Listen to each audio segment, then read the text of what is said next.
नमस्ते सभी को। नमस्ते वेदांती, गुरुकुल चोटीपुरा, स्वागत है आपका। प्रभु आशीष दो हमको, तुम्हारे यंत्र बन जाए। प्रभु आशीष दो हमको, तुम्हारे यंत्र बन जाए। बने राही परम पथ के, तुम्हारे अंश बन जाए। बने राही परम पथ के, तुम्हारे अंश बन जाए। प्रभु आशीष दो हमको, तुम्हारे यंत्र बन जाए। न होवे हम कभी विचलित, सदा प्रेरित तुम्ही से हो। न होवे हम कभी विचलित, सदा प्रेरित तुम्ही से हो। सदा प्रेरित तुम्ही से हो। सदा सद्भाव संचालक, ऋषि के वंश बन जाए। सदा सद्भाव संचालक, ऋषि के वंश बन जाए। प्रभु आशीष दो हमको, तुम्हारे अंश बन जाए। न हारे हम परिस्थिति से, बदल दे प्रेम से दुनिया। न हारे हम परिस्थिति से, बदल दे प्रेम से दुनिया। बदल दे प्रेम से दुनिया। समझ कर प्रेम परिभाषा, तुम्हारे संत बन जाए। समझ कर प्रेम परिभाषा, तुम्हारे संत बन जाए। प्रभु आशीष दो हमको, तुम्हारे यंत्र बन जाए। तुम्हें अनुभव करे प्रतिपल, न एक पल दूर तुमसे हो। तुम्हें अनुभव करे प्रतिपल, न एक पल दूर तुमसे हो। न एक पल दूर तुमसे हो। बाहरों की तरह हम भी खुशी के मंत्र बन जाए। बाहरों की तरह हम भी खुशी के यंत्र बन जाए। प्रभु आशीष दो हमको, तुम्हारे यंत्र बन जाए। तुम्हारे यंत्र बन जाए। धन्यवाद। बहुत बहुत आशीर्वाद। आइए बहन रुक्मणी जी।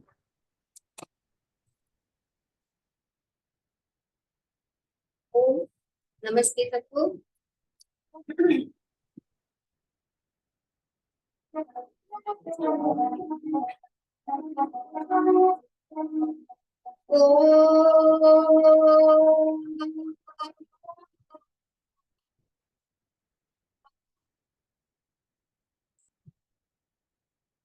ओम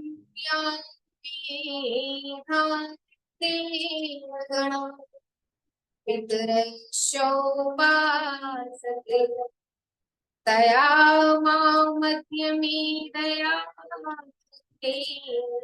वेदाविनं स्वाहा। ओम कुंवरे संगमे किंचन धिया विप्रो अजायत। धिया विप्रो अजायत। कबीरा काजल के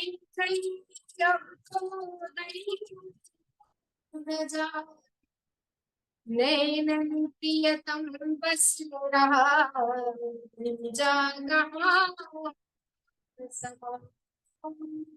श्वास श्वास पर ओम जप।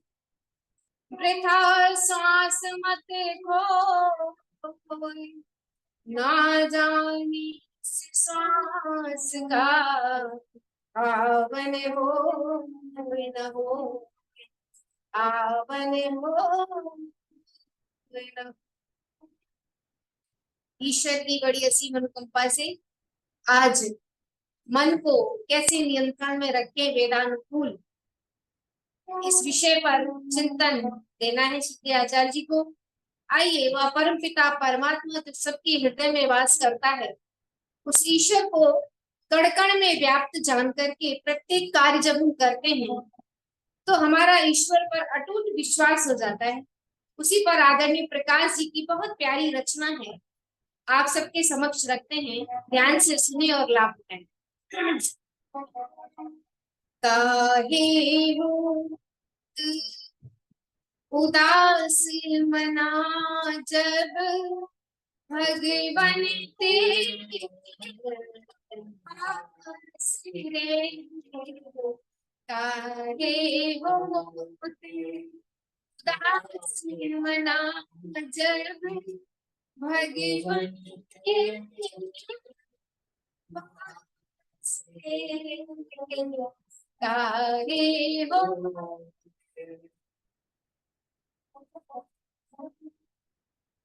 जानते हैं सबके मन, जानते हैं सबके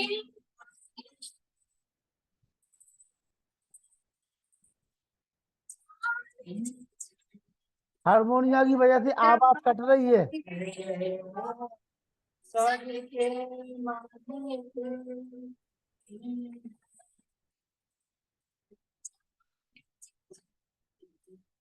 हारमोनिया की वजह से आवाज कट रही है, आवाज नहीं आ रही है। ऐसे हारमोनिया की वजह से आवाज कट रही है। हारमोनिया के बिना ही भजन बोले। हारमोनियम नहीं बजा रहे हैं, ना। गाना बजा रहे हैं। हारमोनिया मत बजाइए आप, सेटिंग नहीं है उसकी। ऐसे कृपा नमक के हो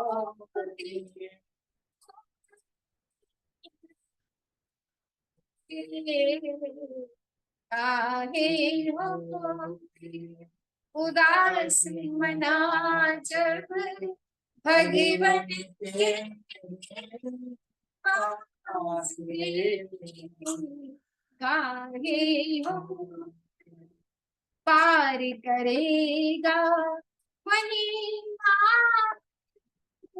पार करेगा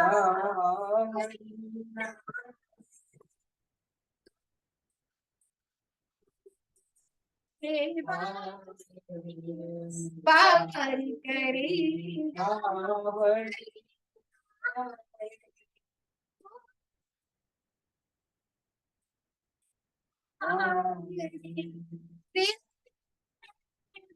हाथ किंतु उसके हजारे हैं हाथ रे, काहे होत उदास मना जब भगवन तेरे पास रे, काहे हो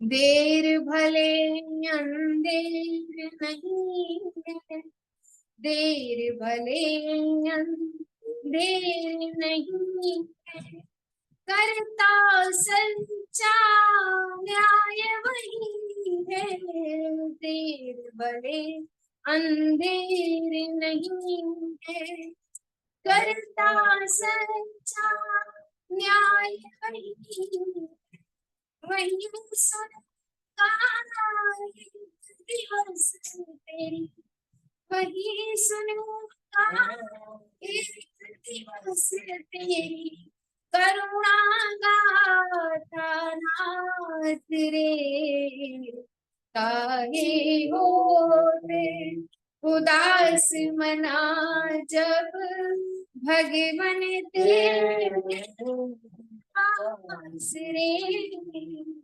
तारी हो उसकी पावन ज्योति निरख ले, उसकी पावन ज्योति निरख ले, प्रीत पुनीत उसी से कर ले, उसकी पावन ज्योति निरख ले, उसी से कर ले, रख प्रकाश उसी की, कर प्रकाश उसी की, मत झुका किसी को मात रे, तारे होते उदास मना जब भगवन तेरे साथ रे, काहे होत उदास मना जब भगवन तेरे पास रे, काहे होत। धन्यवाद। बहुत बहुत आभार। हमारे बीच में बहन किरण बाला आर्या जी, जो मंत्राणी है आर्तमा टांडा उत्तर प्रदेश की, बहुत बड़ा पुरुषार्थ कार्य कर रही हैं बहन किरण बाला जी। और हमारे बीच में नेता राम आर, युवा शक्ति राजस्थान, नेता राम आर जी भी जुड़े हुए हैं, युवा हमारे राजस्थान से। और भी हमारे अतिथि आने वाले हैं, डॉक्टर देवदत्त शर्मा भोपाल, कमलेश आर जी प्रांति गुजरात। आइए सम्मानीय सुरेश कुमार जोशी जी, पिछले 6 दिनों से लगातार हम सभी के बीच में मनोविज्ञान वेद में क्या है उसके ऊपर व्याख्यान चल रहा है। मन को नियंत्रण की वैदिक विधि क्या है, इस विषय को लेकर के हम सभी के बीच में श्रद्धेय आचार्य सुरेश जोशी जी। ओम ओम। आए सभी लोग एक बार पावन महामंत्र गायत्री का समृद्ध स्वरूप में पाठ करें।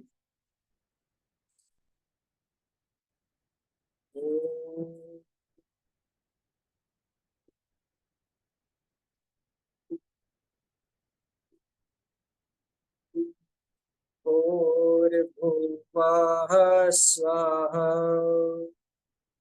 तत्सवितुर्वरेण्यम् भर्गो देवस्य धीमहि धियो यो नः प्रचोदयात्।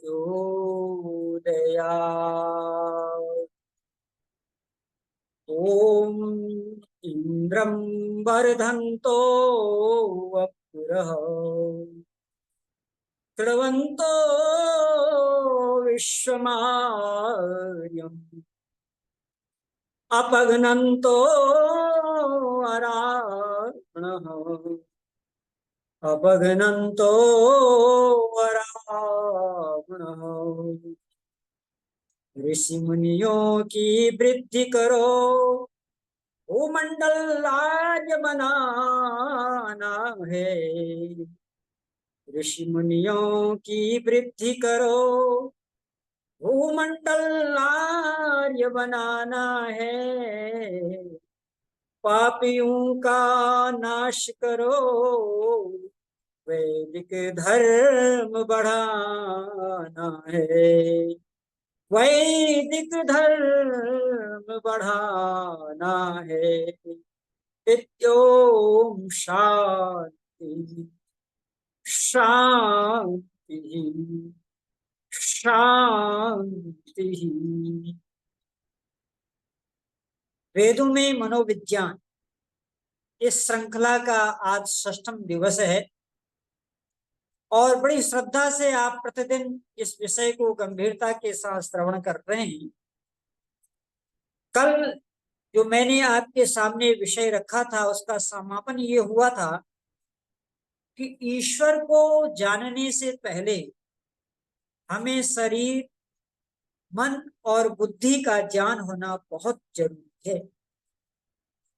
इसको आप यूं समझ सकते हैं जैसे कोई विद्यार्थी एमए करना चाहता हो, लेकिन अगर वो ये सोचे कि हम प्राइमरी क्लास नहीं पढ़ेंगे, जूनियर क्लास नहीं पढ़ेंगे, हाई स्कूल, इंटर और बीए नहीं करेंगे, हम सीधे एमए करेंगे, तो ऐसी व्यवस्था कहीं भी नहीं है।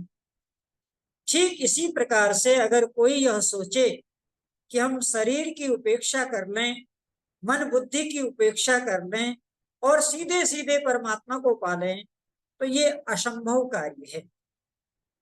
हाँ, कभी कभी मन में ये विचार आ सकता है कि मैंने हाई स्कूल कर लिया, इंटर कर लिया, बीए कर लिया, अब एमए करने की क्या आवश्यकता है, तो ये भी गलत है।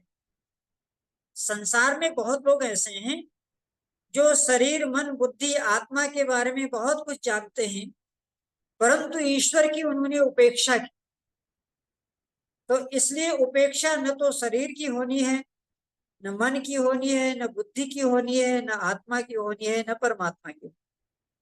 इसी श्रृंखला में आज का विषय है मन का नियंत्रण वैदिक विधि के द्वारा। अर्थात आज संसार में मन को वश में करने के लिए कई रास्ते खुले हुए।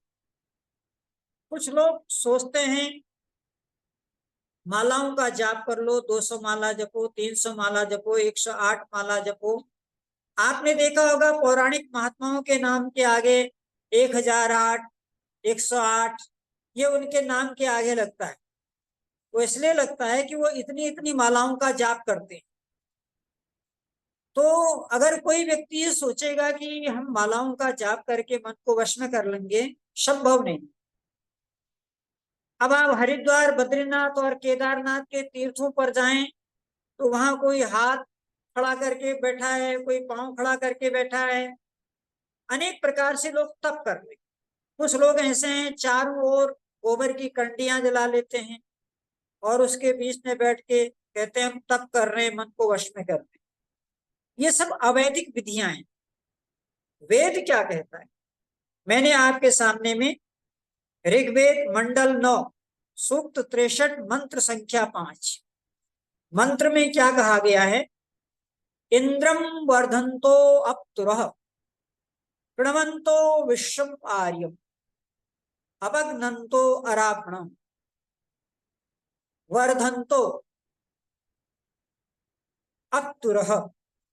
वेद कह रहा है अप्तुरः का अर्थ होता है हे श्रेष्ठ कार्य में लगे हुए लोगों, धर्मात्माओं, त्यागियों और तपस्वियों, वर्धंत बढ़ाओ इंद्रम, जो ऐश्वर्यशाली लोग हैं, जो जितेंद्रिय लोग हैं, जो धर्मात्मा लोग हैं, जो संयमी लोग हैं, ऐसे लोगों की वृद्धि करो।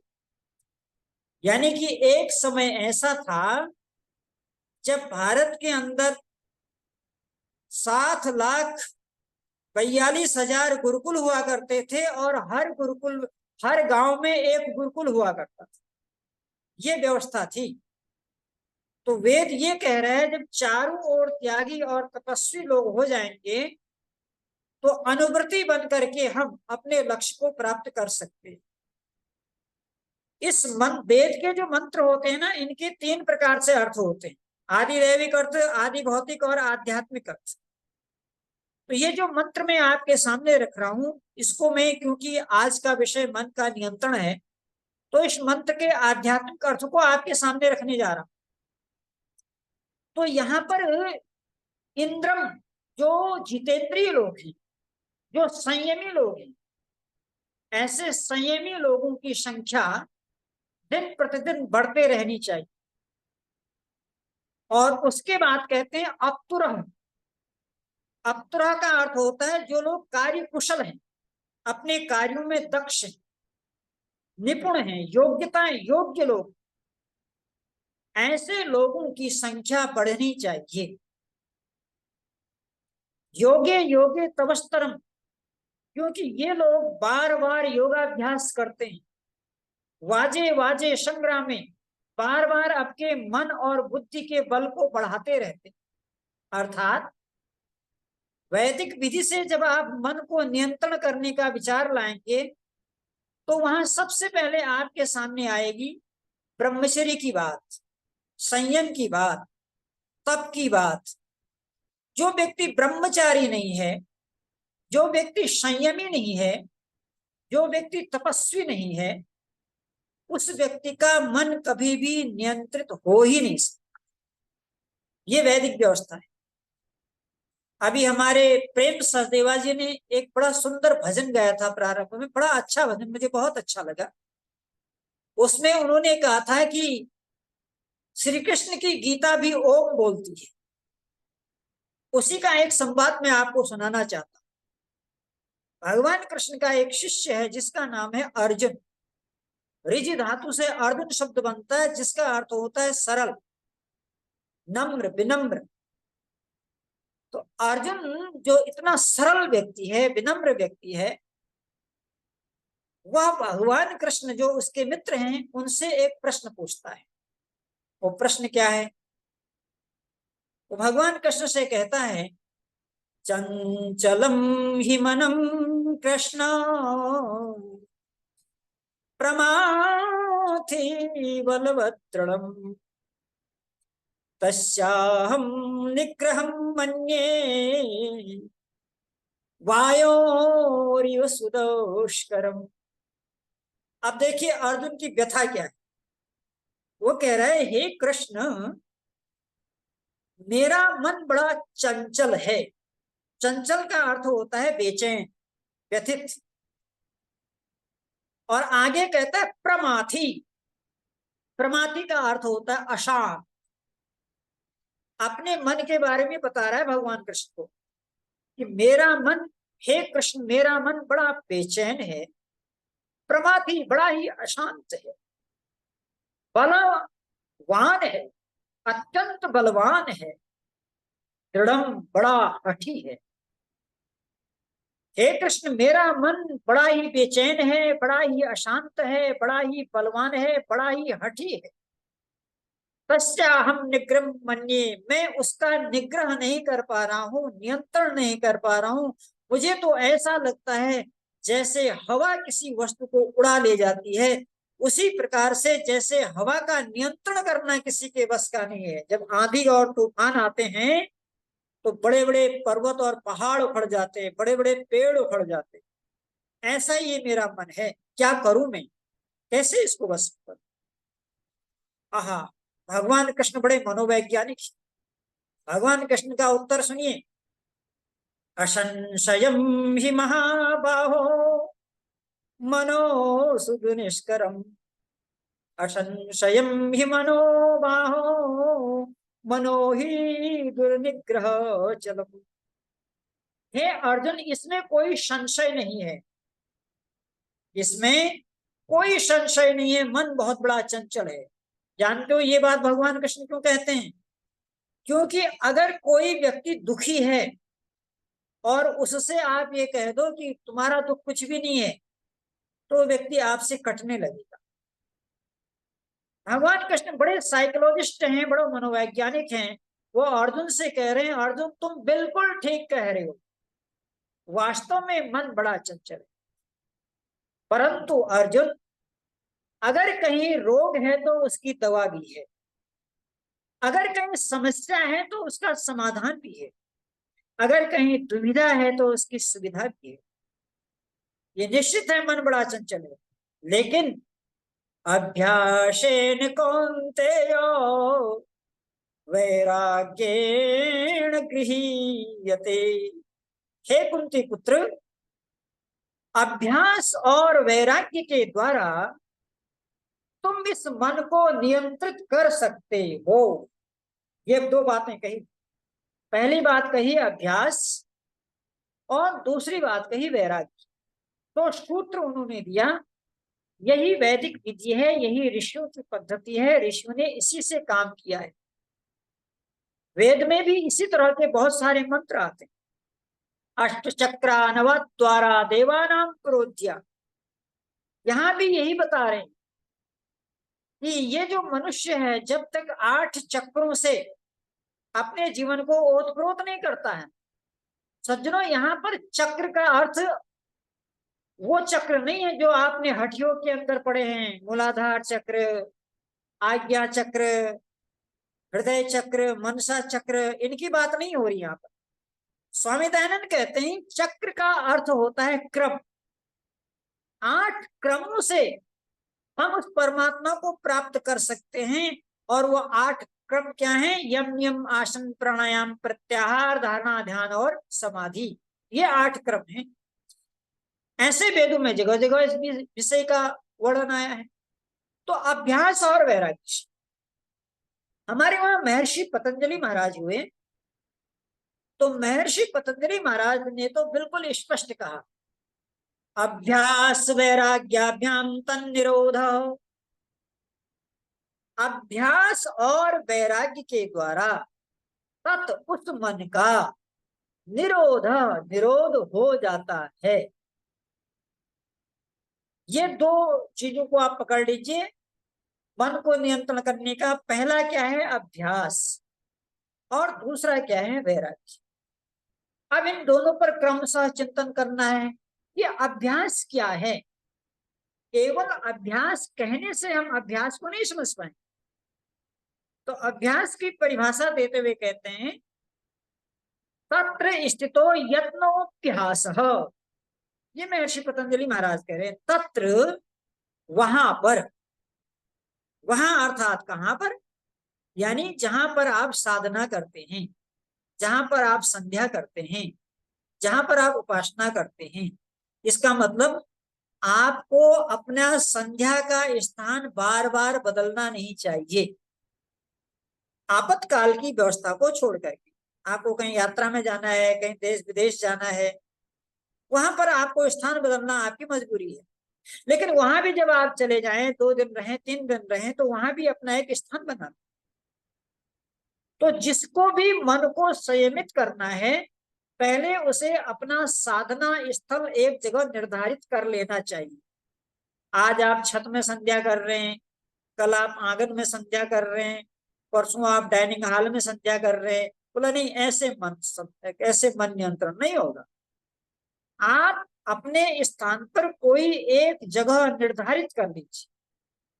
तत्र, उस स्थान पर, स्थितो, उस मन को रोकने के लिए, यत्न, जो पुरुषार्थ किया जाता है, स अभ्यास, उस पुरुषार्थ का नाम अभ्यास है। कौन सा पुरुषार्थ? जो साधना स्थल पर आप बैठते हैं, अभ्यास। आपने देखा होगा, एक कवि ने लिखा है, करत करत अभ्यास ते जड़मति होय सुजान, रसरी आवत जात है सिल पर पड़त निशान। जरा गौर से देखना आप, रस्सी बहुत ही मुलायम होती है और पत्थर बड़ा ही कठोर होता है, लेकिन वह मुलायम रस्सी रोज उस कठोर पत्थर से स्पर्श करते हुए जाती है, और उस नित्य के प्रत्यन के स्पर्श का ये प्रभाव है कि उस कठोर पत्थर पे भी निशान पड़ जाता है। तो इसी प्रकार से व्यक्ति को प्रतिदिन एक निर्धारित स्थान पर बैठ करके उस मन को स्थित करने के लिए सर्वप्रथम क्या करे? वह अपने मन को एकाग्र करे और संकल्प करे। क्या संकल्प करे? कि अब मैं ध्यान में बैठने जा रहा हूं, 1 घंटे आधे घंटे में ध्यान में रखूंगा और मन को अपने साथ ही रखूंगा, कोई दूसरे विचार नहीं आने दूंगा, उसमें मोबाइल स्विच ऑफ रखूंगा, किसी को भी उस कक्ष में आने के लिए अनुमति नहीं है। ये जो प्रयत्न है, ये जो पुरुषार्थ है, इस पुरुषार्थ का नाम है अभ्यास। और सज्जनों, इसी में एक बात और कहना चाहता हूं जो जल्दी से सरलता में समझ में आ जाएगा। किसी पुरानी आदत को बदलना, किसी पुरानी आदत को बदलना तथा किसी नई आदत को ढालना, उसमें जो पुरुषार्थ किया जाता है, उस पुरुषार्थ का नाम है अभ्यास। अब आगे महर्षि पतंजलि महाराज कहते हैं कि इस अभ्यास में आपको 3 बातों का ध्यान रखना है। अगर 3 बातों का ध्यान नहीं रखेंगे तो अभ्यास आपका कभी सफल नहीं होगा। आप केवल ये जान के रह जाएंगे कि अभ्यास से मन वश में होता है, लेकिन ये 3 चीजें आनी चाहिए। कौन कौन सी? सा तो दीर्घ काल नैरंतर्य सत्कार से भी तो दृढ़ भूमि, यह सूत्र है महर्षि पतंजलि महाराज का। स वह तू अभ्यास, वह अभ्यास जिस अभ्यास को आप मन को कंट्रोल करने के लिए, मन को नियंत्रित करने के लिए कर रहे हैं, उस अभ्यास में 3 चीजें होनी चाहिए। नंबर 1, दीर्घ काल। अभ्यास लंबे समय तक होना चाहिए। ऐसा नहीं है कि एक दिन हमने संध्या किया, 10 दिन छोड़ दिया, फिर 10 दिन के बाद 2 दिन किया, फिर 10 दिन छोड़ दिया। बोले नहीं, ऐसा नहीं। दीर्घ काल, लंबे समय तक। लंबे समय के 2 अर्थ होते हैं। एक तो ये होता है कि प्रतिदिन आप 2-3 घंटे बैठने का अभ्यास करो, एक तो इसे दीर्घ काल कहते हैं। और इसके बारे में स्वामी दयानंद महाराज ने भी सत्यान प्रकाश के नवम समोल्लास में लिखा है कि जिन व्यक्तियों को मन के साक्षात्कार करने की इच्छा हो, उन्हें प्रतिदिन 2 घंटा न्यून से न्यून ध्यान लगाना चाहिए, अपने मन को परमेश्वर में लगाना चाहिए। जो मन का साक्षात्कार करना चाहते हैं, जब मन का साक्षात्कार होगा फिर आत्मा का साक्षात्कार होगा और फिर परमात्मा का साक्षात्कार होगा। मन ही का साक्षात्कार नहीं हो पाएगा तो आत्मा और परमात्मा का भी साक्षात्कार नहीं हो सकता है। ये क्रम है, ये सिस्टम है। ये जो यम नियम जो बनाए गए हैं, ये यम नियम परमात्मा के लिए नहीं है। ये यम नियम मनुष्य को की दिनचर्या को सुव्यवस्थित करने के लिए। परमात्मा के लिए तो ध्यान, धारणा, समाधि है। धारणा, ध्यान और समाधि ये परमात्मा के लिए हैं। लेकिन ये जो यम और नियम हैं, ये यम और नियम मनुष्य की दिनचर्या को व्यवस्थित करने के लिए हैं। तो अभ्यास में एक अर्थ तो ये बताया, और दूसरा अर्थ क्या है? दीर्घ काल, लंबे समय तक। बहुनी में व्यतीताने तो चापे अर्जुनो, हे अर्जुन तेरे और मेरे बहुत सारे जन्म व्यतीत हो चुके हैं, परंतु तुम उन जन्मों को नहीं जानते हो, मैं जानता हूं, क्योंकि हे अर्जुन तुम तपस्वी नहीं हो। नत्ता बेता परम तपः। हे अर्जुन, जो व्यक्ति तपस्वी नहीं होता है, जो व्यक्ति तप नहीं करता है, वह व्यक्ति कभी भी अभ्यास नहीं कर सकता, क्योंकि अभ्यास में तप करना पड़ता है। तो मन को नियंत्रण करने के लिए पहला साधन अभ्यास बताया, और अभ्यास का पहला सूत्र क्या बताया? दीर्घ काल, लंबे समय तक। अब दूसरा बिंदु सुनो, नैरंतर्य। यह है, एक तो कहा दीर्घ काल, दूसरा कहा नैरंतर्य का मतलब निरंतरता। प्रमाद नहीं होना चाहिए, आलस्य नहीं होना चाहिए, नागा नहीं होना चाहिए, निरंतरता बनी रहनी चाहिए। निरंतरता।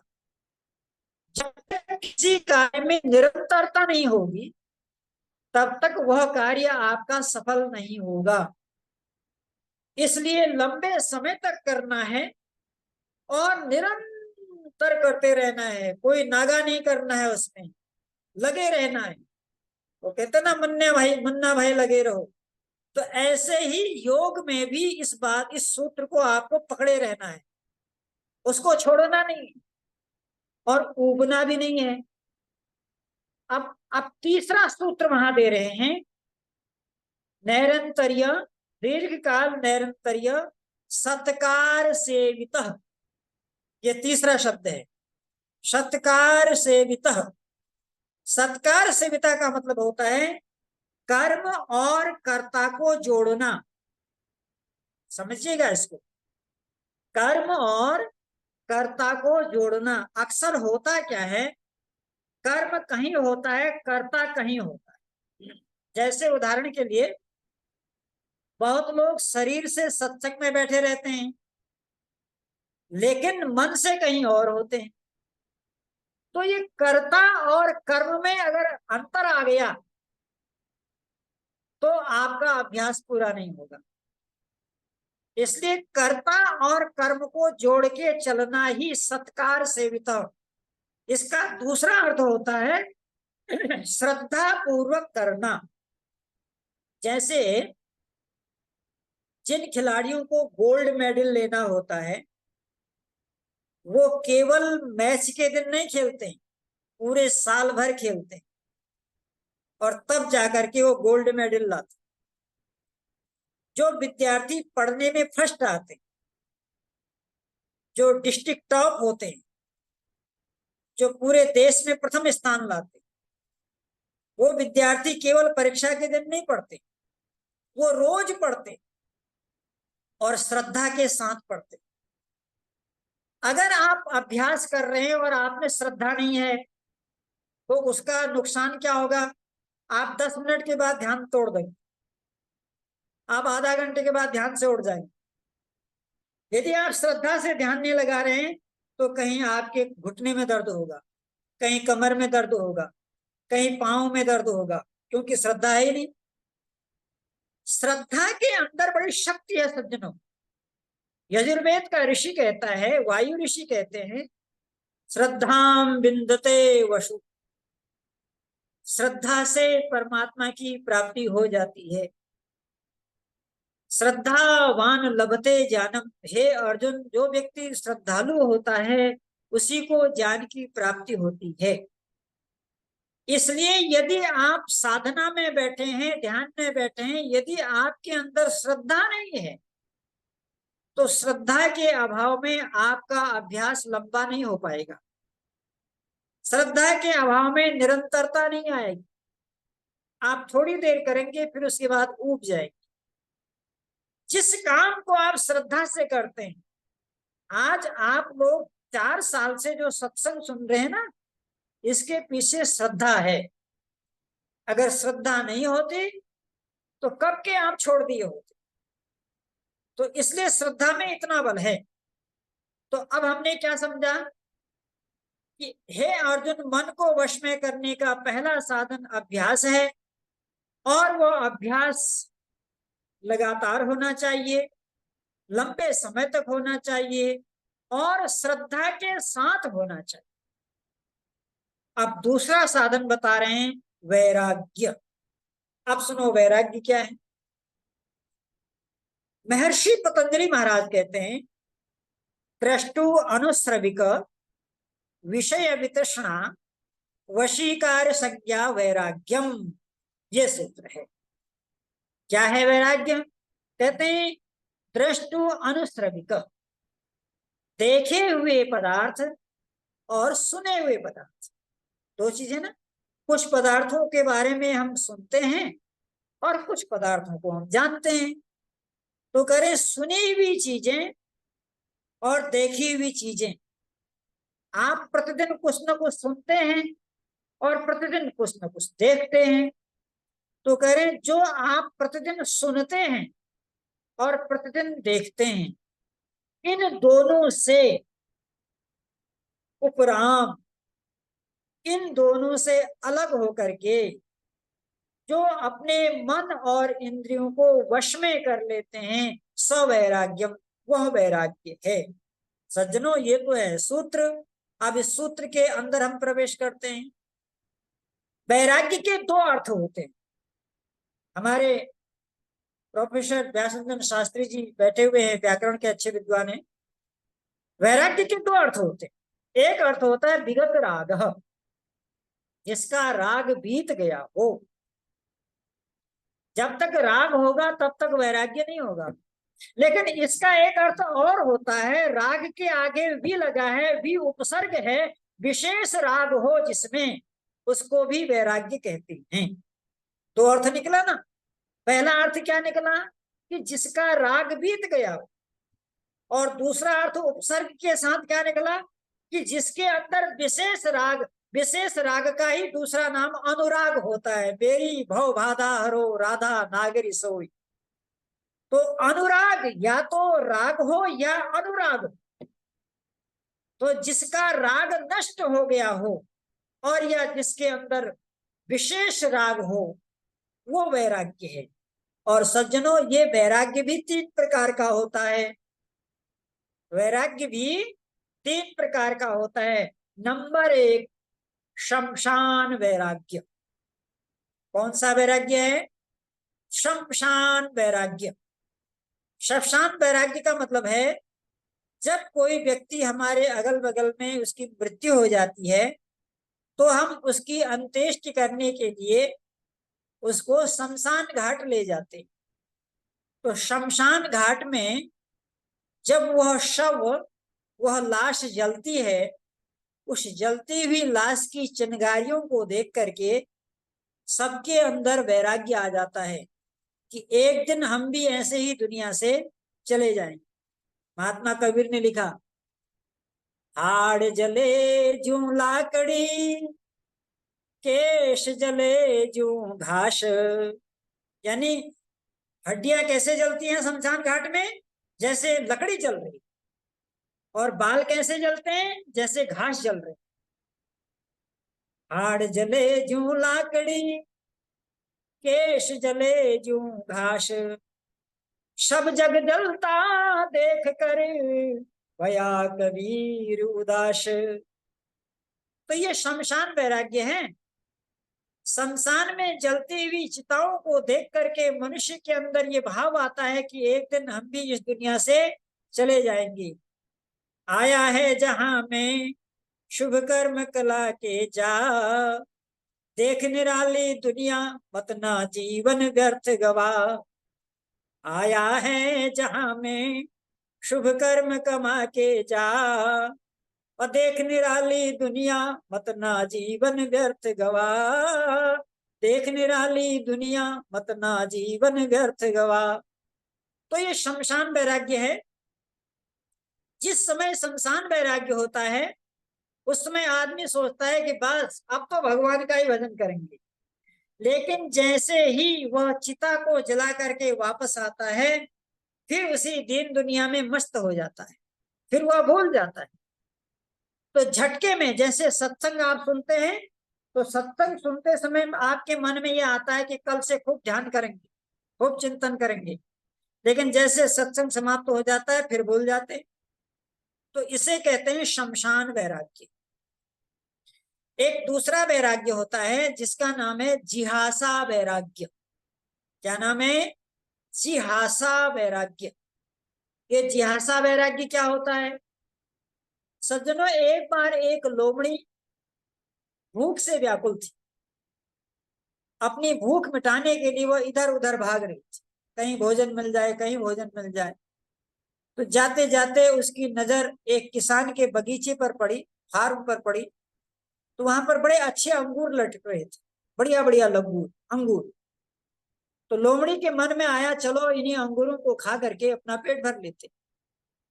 लोमड़ी बगीचे में कूद गई, अंगूरों को पाने का यत्न करने लगी। अंगूर बहुत ऊंचे थे, नहीं पाए।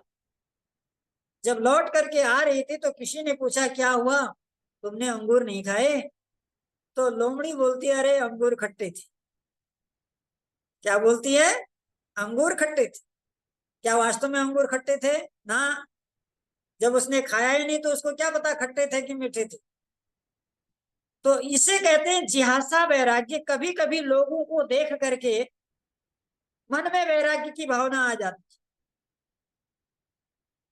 वो कहते हैं ना, जब यक्ष और युधिष्ठिर का संवाद चल रहा है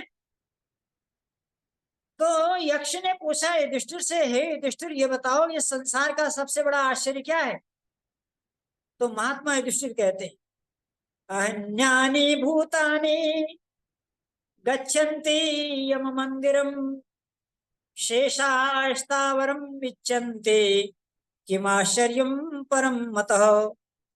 महात्मा युधिष्ठिर कहते हैं, भगवान प्रतिदिन लोग मर रहे हैं, कोई घर ऐसा नहीं है जहां मृत्यु नहीं आ रही है।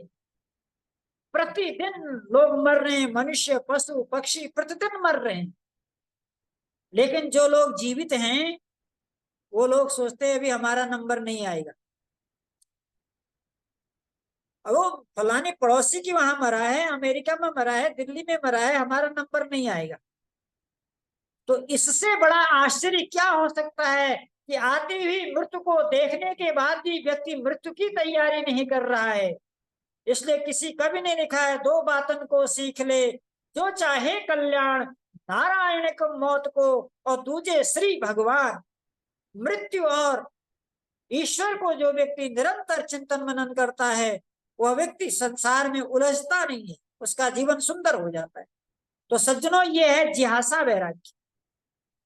अब उसके बाद एक तीसरा वैराग्य है, जिसका नाम है तीव्र वैराग्य।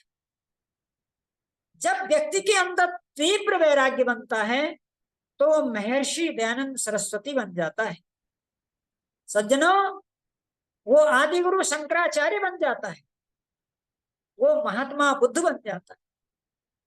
अमावस की काली रात है, महात्मा बुद्ध अपनी पत्नी के साथ सोए हैं, बगल में उनका बेटा सोया हुआ है, काली काली रात है। महात्मा बुद्ध सोचते हैं, ओह, मैं तो परमात्मा की प्राप्ति के लिए आया था, ये क्या कर बैठा, विवाह कर दिया मैंने, पुत्र भी हो गया मेरे, आगे एक आध पुत्र और हो जाएंगे, मैं तो इस जंजीर में बत्ता चला जाऊंगा। बस उस काली रात में महात्मा बुद्ध उठे, दरवाजा खोला और निकल गए। जब प्रातः काल हुई तो माता यशोधरा, जो लोगों के लिए प्रेरणा का स्रोत बनती थी, माता यशोधरा को लोग अपना गुरु मानते थे, लेकिन प्रातः काल जब देखा माता यशोधरा का मुंह उतरा हुआ है, चेहरे पर उदासी है, तो गांव की महिलाओं ने पूछा, बहन, तुम्हारे चेहरे में तो हमेशा प्रसन्नता रहती थी, आज क्या ऐसा हो गया, आज तुम क्यों उदास हो? तुम उदास हो जाओगी तो हम सब उदास हो जाएंगे, क्योंकि महापुरुषाम सदाम एकताम भवति, महापुरुष हमेशा एक रहते हैं, चाहे संपत्ति हो चाहे विपत्ति हो, महापुरुष हर परिस्थिति में एक जैसा रहते हैं। और आप महान आत्मा हो, आज आप उदास क्यों हो? क्या कहा माता यशोधरा ने, सुनिए जरा।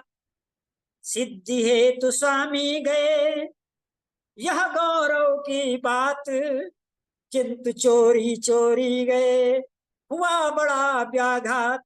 सखी वे मुझसे कह कर जाते, मुझको ही क्या अपने जीवन के पथ की बाधा पाते, सखी वे मुझसे कह कर जाते। सज्जनों, आप भी सोच रहे होंगे महात्मा बुद्ध कह के क्यों नहीं गए? इसलिए नहीं गए कि न तो उनका शमशान वैराग्य था, न तो उनका जिहासा वैराग्य था। अगर शमशान वैराग्य होता, जिहासा वैराग्य होता, तो बुद्ध जा ही नहीं पाते।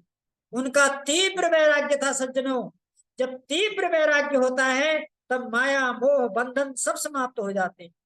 महात्मा कबीर कहते हैं, मैं ममता मन मारी रे, नाना करी करी पीस, तब सुख पावे सुंदरी ब्रह्म झलक के शीश।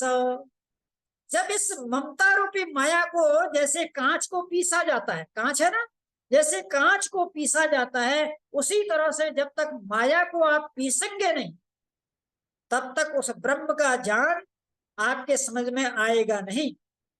इसलिए चिंतन करना चाहिए तीव्र वैराग्य। और अब सुनो, एक घटना आपके लिए जानना बहुत जरूरी है। अधिकतर आर्य समाज में हम लोग, आप लोग क्या कहते हैं कि स्वामी जी महाराज को शिवलिंग पर चढ़ते हुए प्रसाद को जब चूहा खा रहा था, तो उनसे उनको बोध हो गया और उन्होंने घर छोड़ दिया। लेकिन सज्जनों, ये अधूरी बात है, ऐसा नहीं है। शिवलिंग पर चढ़ते हुए प्रसाद को खाते हुए स्वामी दयानंद को बोध तो हो गया, लेकिन बोध होना पर्याप्त नहीं है। बोध तो आपको और हमको भी है। मनुष्य को तत्व ज्ञान तब प्राप्त होता है जब बोध के साथ वैराग्य भी होता है।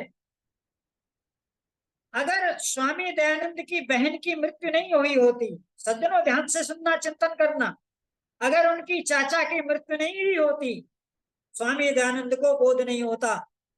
क्योंकि स्वामी दयानंद घर छोड़ते नहीं, 2-4 दिन के बाद भूल जाते, फिर शिव जी की पूजा करना शुरू कर देते, फिर पाखंड की पूजा करना शुरू कर देते।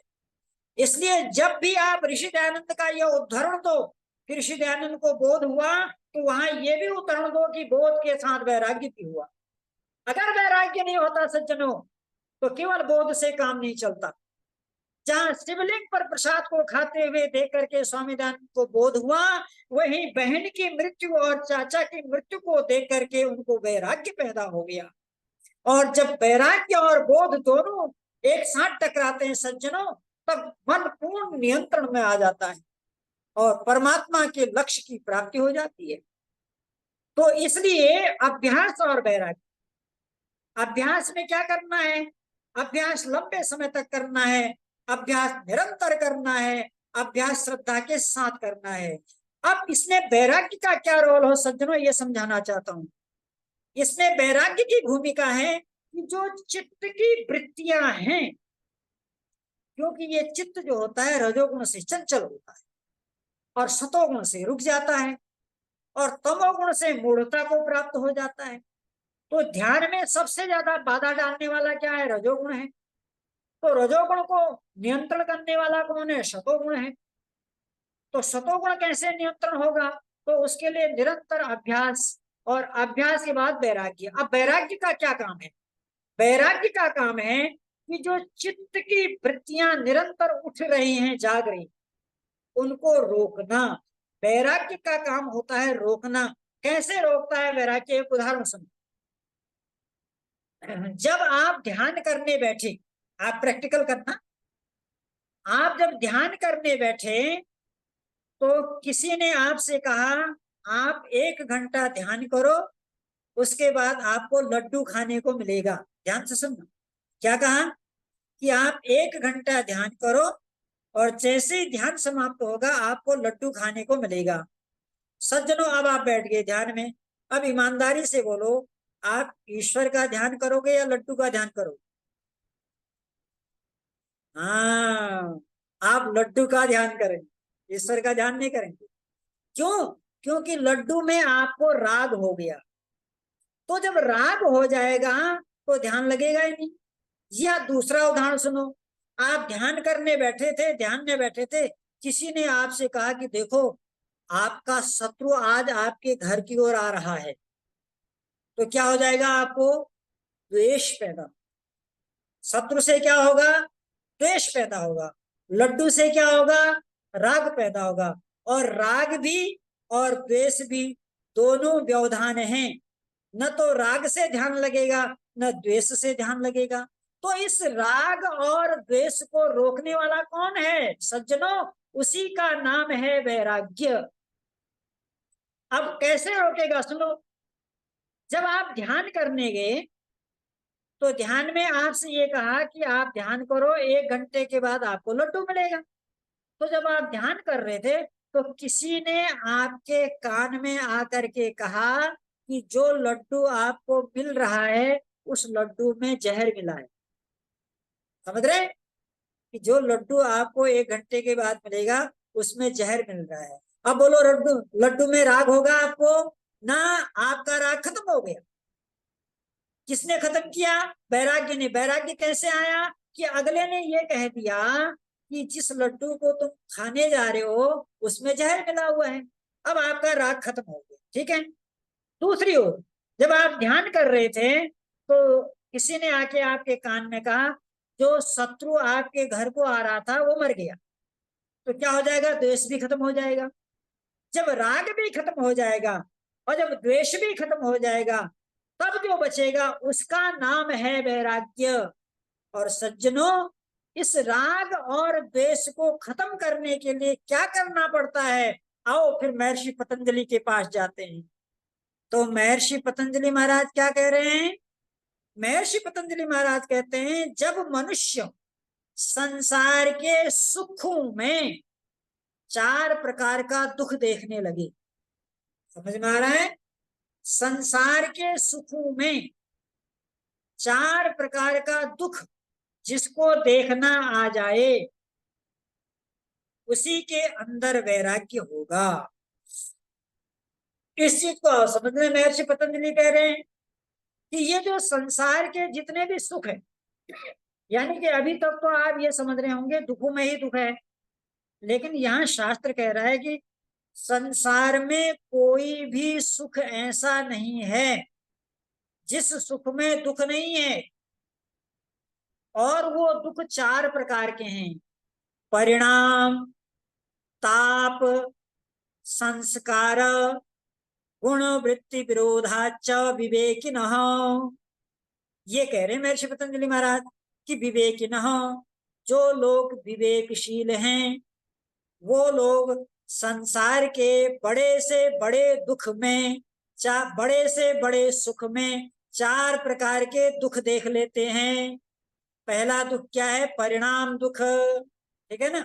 अच्छा, किसी व्यक्ति को डायबिटीज हो गया, किसी व्यक्ति को शुगर हो गया, और उससे कहो कि जौनपुर की इमरती लाए हैं, है ना। जौनपुर की इमरती बड़ी मशहूर, हम आर्य समाज जौनपुर में जब जाते हैं तो वहां प्रधान जी सभी विद्वानों के लिए एक एक डिब्बा पैक कर देते हैं इमरती की, बड़ी मशहूर इमरती है जौनपुर। तो एक डायबिटीज का व्यक्ति है, शुगर, उसको कहो कि बढ़िया इमरती है जौनपुर की, खाओगे? वो क्या कहेगा? हाँ कहेगा? ना कहेगा। क्यों? क्योंकि उसने परिणाम दुख को समझ लिया। वो जानता है इधर इमरती खाएंगे उधर शुगर बढ़ जाएगा, इसे कहते हैं परिणाम दुख। दूसरा क्या है? ताप दुख। सज्जनों, ताप दुख क्या है?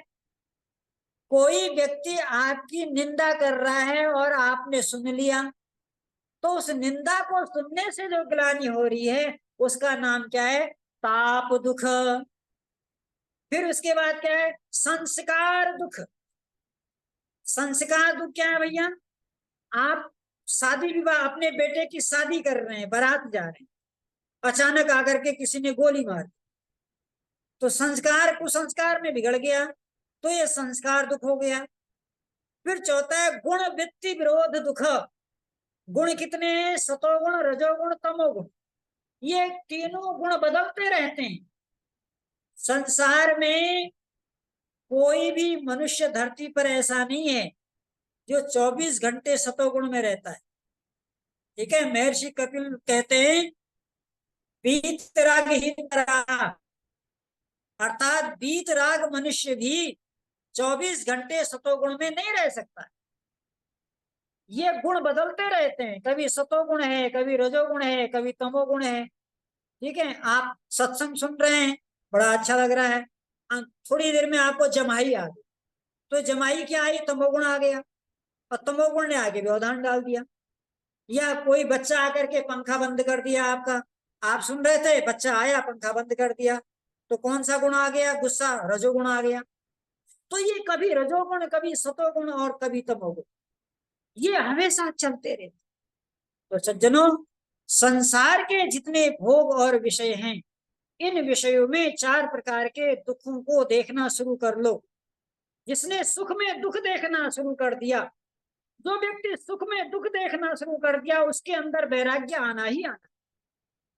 और जब सुख में दुख देखना शुरू कर देंगे तो राग खत्म हो जाएगा, और जैसे राग खत्म हो जाएगा वैराग्य आ जाएगा, और जैसे अभ्यास और वैराग्य आ जाएगा आपका मन शांत हो जाएगा। इसलिए कवि ने कहा विष का विषधर जब डसे, ओम जड़ी चबा। विष का विषधर जब डसे, ओम जड़ी चबा। है नाग दमन यह औषधि, बाहर ढूंढन न जा। है नाग दमन यह औषधि, बाहर ढूंढन न जा। तो ये वैदिक व्यवस्था है कि अभ्यास और वैराग्य के द्वारा आप इस मन को, किस मन को? जो मन आपका सेवक है, जो मन जड़ है, जो मन गुलाम है, अज्ञानता के कारण, अविद्या के कारण आपके ऊपर चढ़ गया है, उस मन को आप नियंत्रित कर सकते हैं। आप सभी लोगों ने इन विचारों को सुना, बहुत बहुत धन्यवाद। हमारे बीच में बहन किरण बालाजी आई, हमारे युवा कर्मठ नेता राजस्थान से, बहुत प्रिय बालक है, वो आया। आप सब लोगों ने इस कार्यक्रम को सुना कि मन को नियंत्रण करने की विधि अभ्यास और वैराग्य के द्वारा अगर हम इसको लंबे समय तक करते रहेंगे तो हमें लक्ष्य की प्राप्ति होगी। हमारे कमलेश कीर्तमानी जी भी जुड़ चुके हैं अहमदाबाद से। आप सभी का बहुत बहुत धन्यवाद। इत्योम शम। आज के हमारे जो चारों अतिथि हैं, डॉक्टर देवदत्त शर्मा भोपाल, लीताराम आरजी युवा शक्ति राजस्थान, कमलेश आरजी गुजरात, बहन किरण बालाजी टांडा उत्तर प्रदेश, सभी का स्वागत है। मैं चाहूंगा सबसे पहले देवदत्त शर्मा जी। नमस्ते जी। नमस्ते जी। नमस्ते। आज अचानक कुछ ऐसा कार्य लग गया कि मुझे भोपाल से ग्वालियर निकलना पड़ा और मैं ऑन द वे हूँ, रास्ते में हूँ, अपनी कार से हूँ, परिवार सहित हूँ। तो मैंने आचार्य जी को सूचना दे दी थी कि मैं इस तरह से रास्ते में रहूंगा, तो बोले जैसे भी समय रहे तो उस हिसाब से आप थोड़ा सा कर लेना। आज के विषय पर आचार्य जी ने बहुत ही मार्मिक अपना वक्तव्य दिया। मैंने अपना ऑडियो और वीडियो दोनों ऑफ करके और मैं पूरा श्रवण करते हुए और ड्राइव करते हुए चला आ रहा हूँ। मन नियंत्रण की वैदिक विधि पर इतना मार्मिक विषय को लेकर के आचार्य जी ने जो वक्तव्य दिया, बहुत ही मैं क्या कहूँ, मन गदगद हो गया। आज के मुख्य वक्ता आचार्य सुरेश जोशी जी, जो अंतर्राष्ट्रीय वैदिक प्रवक्ता हैं, और मैं कई बार उनके दर्शन करने का और मिलने का सौभाग्य प्राप्त हुआ। बहन पंडिता रुक्मणी जी जोशी, संयोजक, आज जो कार्यक्रम को इतना बड़े रूप में, इतने अंतर्राष्ट्रीय देश विदेशों में अपना कार्यक्रम का परचम लहराते हुए आर्य रत्न शिक्षक लखनलाल जी आर्य, राष्ट्रीय संयोजक भारत को समझो, संपादक उगता भारत समाचार पत्र नोएडा, मंत्री आर्य समाज महरौली जिला ललितपुर, सहयोगी सूत्रधार आचार्य भवदेव जी एवं आचार्य डॉक्टर शिवदेव जी। तो जो आचार्य जी ने कहा तो बहुत ही सबसे प्रारंभिक जो हम एक बात लें तो वो है हमारा संयम। अगर हमारे जीवन में संयम है, ब्रह्मचर्य है, तो मन पर नियंत्रण अपने आप हो जाएगा। इसमें आपको ज्यादा विशेष मेहनत करने की, विशेष इतना धारणा ध्यान समाधि आगे तक जाने की जरूरत नहीं। अगर हम अपने संयम जीवन को संयमित कर दें और अपना मन को ऑटोमेटिक कंट्रोल हो जाएगा। एक हम उसके द्वारा समझाएं कि एक बार एक सेठ जी के यहाँ एक काम करने के लिए आता है व्यक्ति कि मुझे आपके पास कुछ काम करने के लिए मुझे रख लीजिए। तो सेठ जी कहते हैं मेरे पास तो बहुत काम है। तो बोले आपके हम सारे काम करेंगे, लेकिन आपके द्वारा हमें पारितोष में कुछ नहीं चाहिए, लेकिन मेरी एक शर्त है। बोले क्या शर्त है? कि जब आप मुझे काम देना बंद कर देंगे तो मैं आपको मार दूंगा। तो सेठ जी ने कहा कि मेरे पास तो बहुत सारे काम हैं, तो ऐसा अवसर आएगा ही नहीं जो आपको मैं कार्य ना दूं, तो आप आज से ही काम पे लग जाइए। तो निरंतर उनको काम देने लगे, उस व्यक्ति को काम देते देते, और वो इतना काम करने में निपुण था कि सेठ जी का काम देना और वो कार्य को सफलता की ओर ले जाकर के तुरंत उसकी फीडबैक दे देना। सेठ जी का काम देना उसने कर देना, सेठ जी का काम देना उसने कर देना। अब सेठ जी बड़े चिंतित हो गए कि ये तो कोई भी काम दो ये तुरंत कर देता है, और मेरे इसकी जो शर्त थी ये अपनी शर्त की ओर अग्रसर बढ़ता जा रहा है। वो एक दिन अपने बुद्धिमान मित्र के पास गए सेठ जी कि इस तरह सा मैं बड़ा परेशान हूं। तो उन्होंने कहा ये कोई बड़ी परेशानी नहीं है, आप एक काम करिए, अपनी जो दुकान के आगे एक खंबा गड़वा दीजिए, और जब आप खंबा गड़वा लें तो आप जो उसको काम देंगे और वो काम जब पूर्णता की ओर करके आपको बताने आए कि सेठ जी ये मैंने काम कर दिया, तो आप कह दीजिए उससे कि ये खंबे पे है, ये सामने खंबा है, आप इस पे चढ़िए और उतरिए, चढ़िए और उतरिए। तो वो उस काम में लगा रहे। जैसे ही आपको अगला काम समझ में आए तो उसको बता दीजिए कि ये कर लीजिए, वो भी काम कर दे तो उसको वो कर दीजिए। तो ये कि मन को एक तरफ उन्होंने, सेठ जी ने लगा दिया उसको, तो निरंतर वो उसमें लगा रहा। इसी तरह से अगर हम संयम पूर्वक अपने जीवन को लगा लें कहीं ना कहीं, तो हमारे को इस मन पे, अपने मन पर नियंत्रण करना बड़े आसानी से आ जाएगा। मैं रास्ते में चल रहा हूँ, मैं आप सब लोगों का क्षमा प्रार्थी हूँ। अचानक इस तरह का प्रोग्राम बन गया तो मुझे जाना पड़ रहा है, और आज के कार्यक्रम को आगे का जो बढ़ाने का कार्यक्रम मैं लखनलाल आर जी को मैं सौंपता हूँ। और जो अंतर्राष्ट्रीय भारत को समझो इसके संयोजक और इसका कार्यक्रम का भूमिका निभाए हैं, बहुत बहुत धन्यवाद। आपने हमें अतिथि के रूप में आज के कार्यक्रम में हमको आमंत्रण किया, बहुत बहुत धन्यवाद। बहुत बहुत आभार। ये थे हमारे सम्मानित देवदत्त शर्मा जी भोपाल। और इतने व्यस्ततम होने के बावजूद भी आप सफर भी कर रहे हैं, गाड़ी भी चला, इसके बावजूद भी कार्यक्रम सुनते रहे और अपना शुभाशीर्वाद हमें दिया। बहुत बहुत आभार आपका। किरण बहन जी, किरण बालाजी, किरण बालाजी आइए। नेताराम आर जी, राजस्थान जी, नेताराम जी नमस्ते सभी को। नमस्ते। आइए। अच्छा जी का बहुत ही आज सुंदर व्याख्यान है। ध्यानपूर्वक मैंने एकाग्रता से सुना, बहुत ही अच्छा लगा। सर जी के कई सत्र ऑनलाइन भी है, उसे भी सुना है। एक व्यक्ति के साथ जुड़े।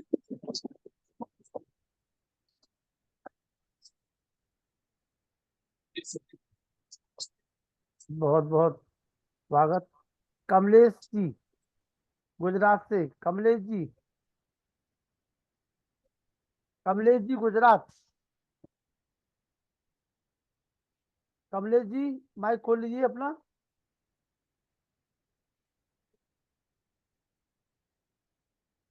कमलेश जी,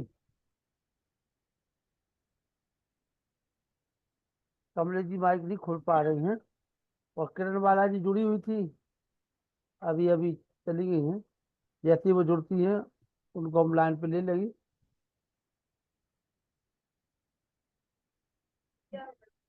जी कमलेश जी।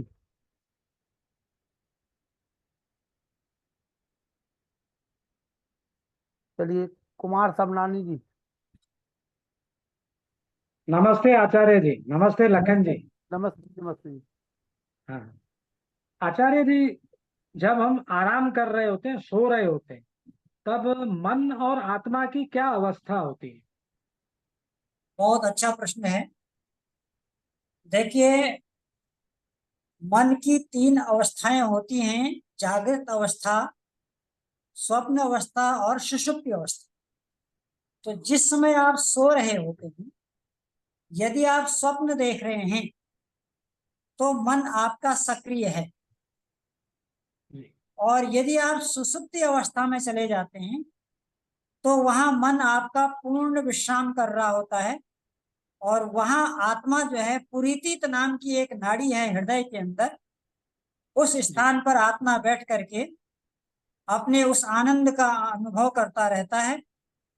लेकिन यदि आप स्वप्न देख रहे होते हैं तो फिर आत्मा का संबंध मन से हटा रहता है, और मन अपना जो है अलग से एक नया संसार बना करके नाना प्रकार की कल्पनाएं करता है। तो इसको आप ये समझ लें, मन 3 अवस्थाओं में जाता है: जागृत अवस्था में, स्वप्न अवस्था में, सुषुप्ति अवस्था में। जागृत अवस्था में मन संसार में रहता है, स्वप्न अवस्था में मन अपने काल्पनिक संसार में रहता है, और सुषुप्ति अवस्था में मन शांत होता है। जी, बहुत बहुत बहुत धन्यवाद। आइए प्रेम सचदेव डॉक्टर व्यासचंद्र शास्त्री जी।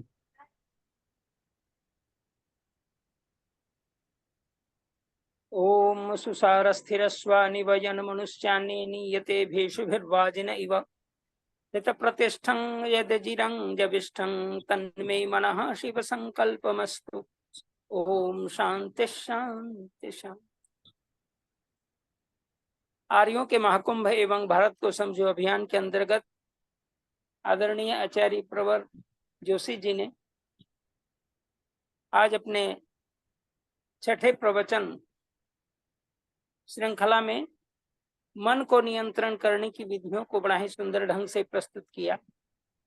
साधारण से साधारण मनुष्य भी यदि इस कार्यक्रम से जुड़ा हुआ है तो उनकी शंकाएं भी समाधान को प्राप्त हो रही हैं, और जिन्होंने प्रश्न पूछा उनकी भी समस्याओं का समाधान आचार्य जी ने दिया है।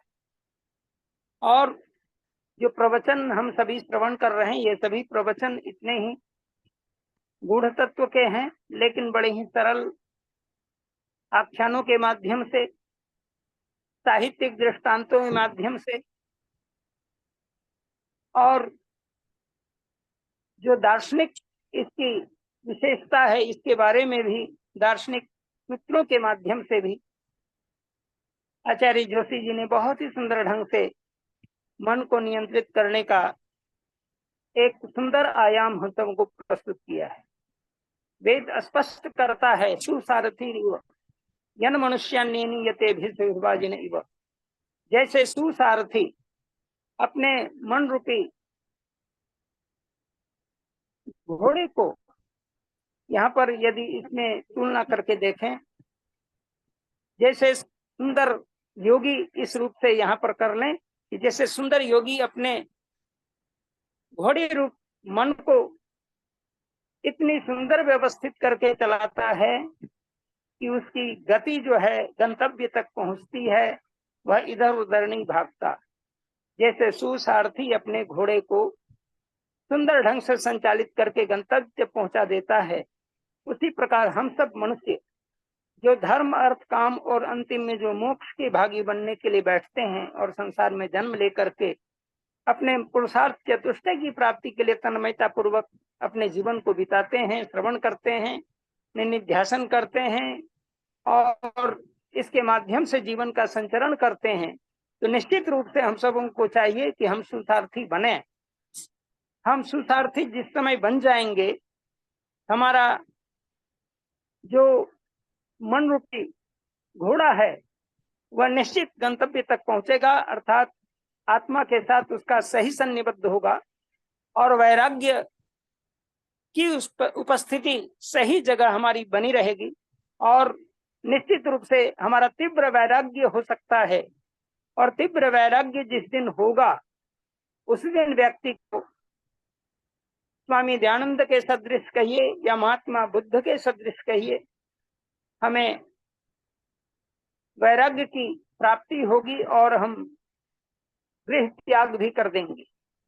लेकिन यह सामान्य कोटि के मनुष्य शायद नहीं कर सकता, दिव्य कोटि के मनुष्य ऐसा कर पाते हैं। इसलिए हम लोगों को दिव्य आत्माओं से संकेत लेते हुए अपने जीवन को अभ्यास और वैराग्य की ओर ले जाने चाहिए, और अभ्यास वैराग्य के द्वारा मन को हम केंद्रित कर पाएंगे। निश्चित रूप से आचार्य श्री का यह व्याख्यान अति उत्तम रहा। उनको बहुत बहुत धन्यवाद एवं आभार। ओम शम। आइए वेद प्रकाश शर्मा जी।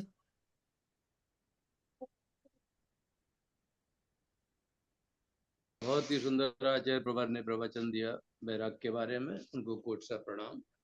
शांति पाठ। ओम द्यौ शांति अंतरिक्षं शांति पृथ्वी शांतिरापः शांतिरौषधयः शांति वनस्पतयः शांति शांति ब्रह्म सर्वं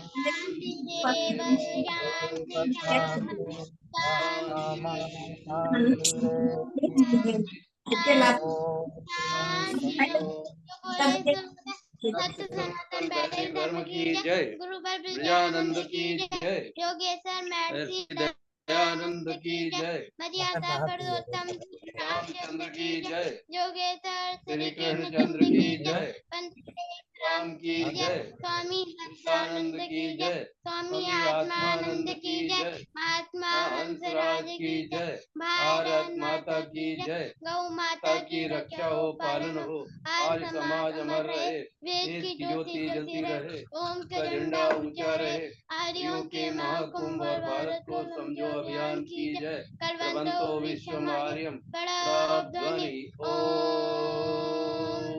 वैदिक अभिवादन सबको नमस्ते जी। ओम सर्वेभ्यो नमः। सभी को सादर नमस्ते। सभी के माइक खोल दिए गए हैं, एक दूसरे को नमस्ते कर लीजिए। नमस्ते आचार्य जी को, नमस्ते सभी को, शुभ रात्रि। सर्वेभ्यो नमः। नमस्ते जी। गगन भैया नमस्ते। आचार्य जी नमस्ते। नमस्ते जी। आचार्य जी बहुत बहुत धन्यवाद। सभी को सादर नमस्ते। कल पुनः आचार्य जी से आप नए विषय के जी साथ। सभी को नमस्ते। और मेरा आचार्य जी से निवेदन है कि बहन जी का जब भजन होता है तो बहन जी से कहें कि भजन जो है बिना हारमोनियम के और केवल सिंगल आप आकर के सामने से बोले, आवाज साफ आती है। आधी आवाज सुनाई दी आज, आधी नहीं सुनाई दी। आप रिकॉर्डिंग देख लेना बाद में, नमस्ते जी। आपको अंदाजा हो जाएगा कि आवाज नहीं आती है। सभी को सादर नमस्ते, शुभ रात्रि। नमस्ते जी नमस्ते सभी को। राजन भैया, शर्मा जी नमस्ते, अनिल भैया नमस्ते, नमस्ते राजेश्वर जी जी, नमस्ते, जी राजश्री जी नमस्ते, लाल जी, नमस्ते, राजेश्वर जी, नमस्ते सभी को जी। सादर नमस्ते, शुभ कुमार जी रात्रि। नमस्ते।